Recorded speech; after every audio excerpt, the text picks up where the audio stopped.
kwamba Waislamu tunaharibikiwa na hatuwezi kupata maendeleo katu abadan kwa utaratibu tulionao wa kukhtalifiana na tukaacha kupatana katika masuala ya maendeleo. Tusitarajie kuweza kupata maendeleo ya aina yote katika sura ya namna hiyo, hakuna.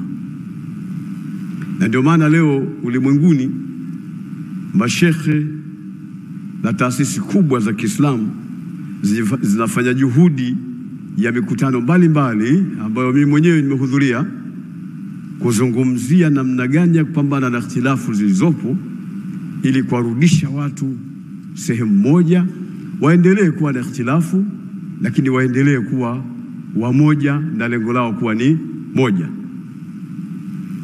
Karibuni hivi nilikuwa Bahrain katika mkutano wa sampuli hiyo, na ulikuwa na maudhui yanayosema ummatun wahida wa masirun mushtarak, yani umma mmoja wa Kiislamu lakini lengo liwe moja.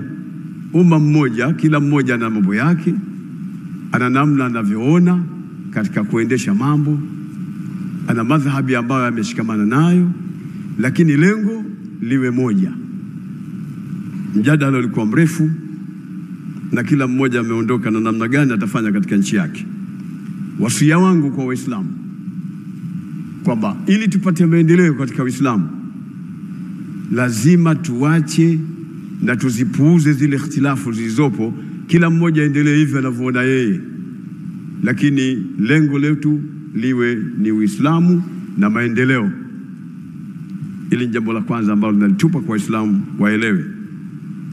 Katika mkutano tuliokuwa nao kule Bahrain, ulisimamiwa na Sheikhul Azhar wal Imamul Akbar Ahmad al-Tayyib chini ya usimamizi wa mfalme wa Bahrain.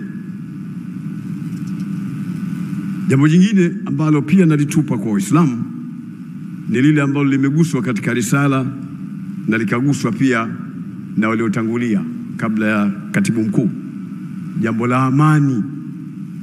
Jambo la amani, hata mtu kama atakasirika kwamba tunasema sana, hatutaacha kuwa tunasema swala la amani, kwa sababu ni swala muhimu sana.